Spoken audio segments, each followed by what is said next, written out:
kelompok F pada mata kuliah Masas Olahraga dengan dosen pengampu Ibu Dr. Jihan Novitasari dan Ibu Dr. Larasati. Universitas Negeri Malang, Fakultas Ilmu Keolahragaan, Departemen Pendidikan Jasmani Kesehatan dan Rekreasi. Kelompok kami akan mempraktekkan dan menjelaskan terkait cedera ankle di jenis ankle sprain pada pergelangan kaki. Berikut videonya. Kelompok F, very good, very well, paling good, paling well.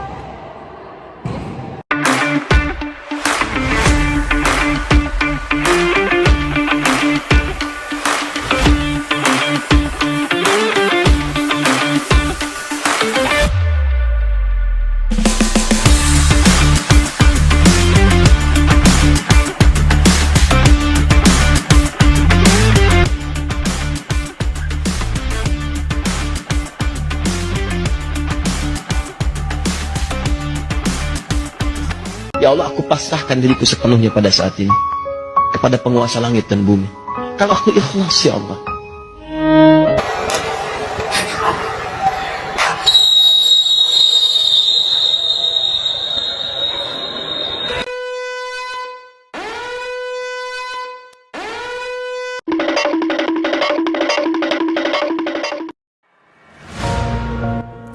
Untuk pertolongan pertama setelah terjadinya cedera, perlu tindakan dengan metode RICE yang memiliki arti Raise, Ice, Compression, and Elevation. Metode ini bertujuan untuk mengurangi pembengkakan, meredakan nyeri, dan mempercepat penyembuhan.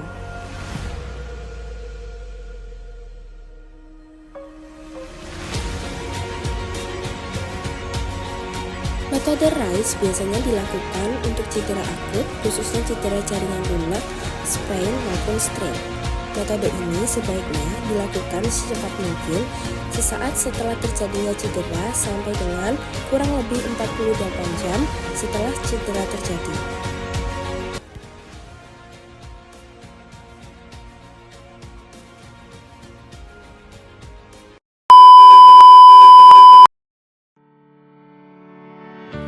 Setelah mendapatkan pertolongan pertama dengan mengkompres es di area kaki yang mengalami cedera dan melakukan rest selama 2 minggu, tindakan selanjutnya adalah memberikan pijatan dengan metode masas yang bertujuan untuk memulihkan cedera yang dialami dengan melakukan teknik-teknik manipulasi khusus yang efektif dan efisien untuk menangani cedera pada olahraga.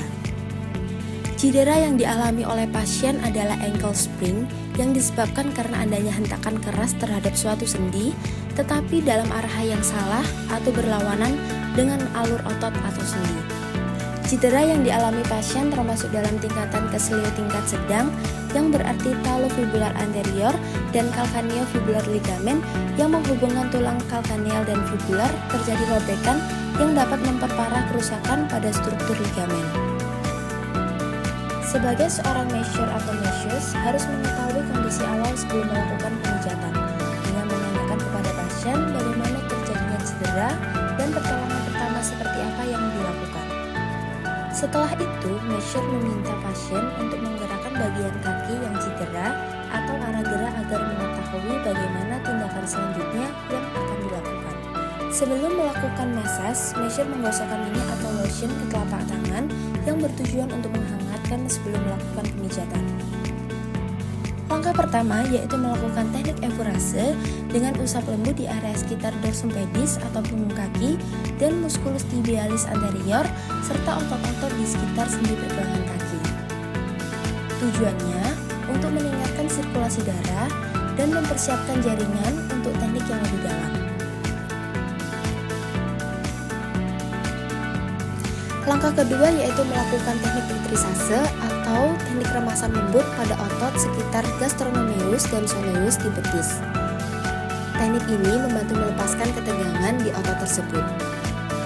Langkah ketiga yaitu melakukan gerakan stretching pasif yang berarti meregangkan pergelangan kaki dengan menggerakkan kaki ke dalam atau inversi dan keluar atau eversi secara perlahan dan hati-hati.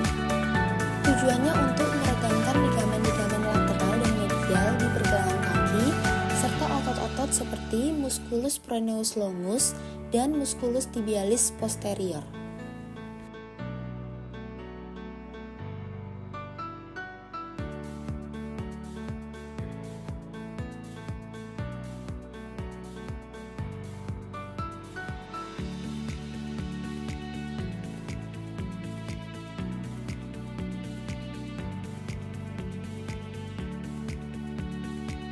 Langkah keempat yaitu melakukan teknik evorase pada bagian tibia. Teknik pijat ini menggunakan gerakan usapan lembut pada area sepanjang tulang tibia atau tulang kering. Teknik ini bermanfaat untuk meningkatkan sirkulasi darah, mengurangi ketegangan otot, dan membantu meredakan nyeri atau peradangan di sekitar tulang tibia. Langkah kelima yaitu melakukan gerakan petrisase pada bagian tibia. Teknik pijatan ini melibatkan gerakan meremas, mengangkat, dan memutar otot-otot di sekitar tulang tibia atau tulang kering. Petrisase bertujuan untuk melepaskan ketegangan otot, meningkatkan sirkulasi, dan membantu memperbaiki elastisitas jaringan. Teknik ini cocok untuk di area sekitar tibia, terutama untuk otot-otot yang berada di bagian depan kaki bawah seperti tibialis anterior. Langkah keenam yaitu melakukan teknik friksi pada ligamen dan tendon dengan melakukan pijatan lembut dengan ibu jari pada ligamen dan tendon di sekitar pergelangan kaki. Teknik ini bertujuan untuk merangsang penyembuhan jaringan yang rusak atau teriritasi. Langkah ketujuh yaitu melakukan teknik petrisase pada fibula.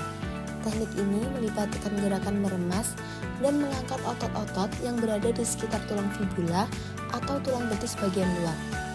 Teknik ini membantu meningkatkan sirkulasi, meredakan ketegangan otot, serta memperbaiki fleksibilitas dan elastisitas jaringan lunak yang berhubungan dengan pergerakan kaki dan pergelangan.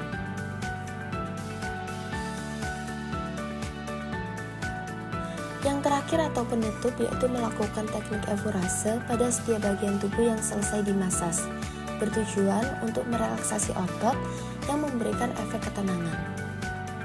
Setelah sesi massage selesai, Measure menanyakan kembali kepada pasien apakah sudah lebih baik dan apakah sudah bisa digerakkan atau dalam arti lain mengecek mobilisasi gerakan pada ankle yang cedera.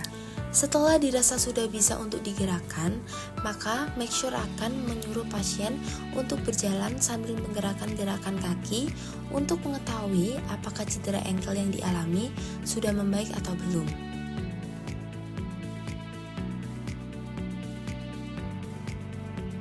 Selain itu, Measure memberikan arahan kepada pasien untuk menggunakan taping atau tensiogrip pada kaki semasa pemulihan saat ingin melakukan aktivitas.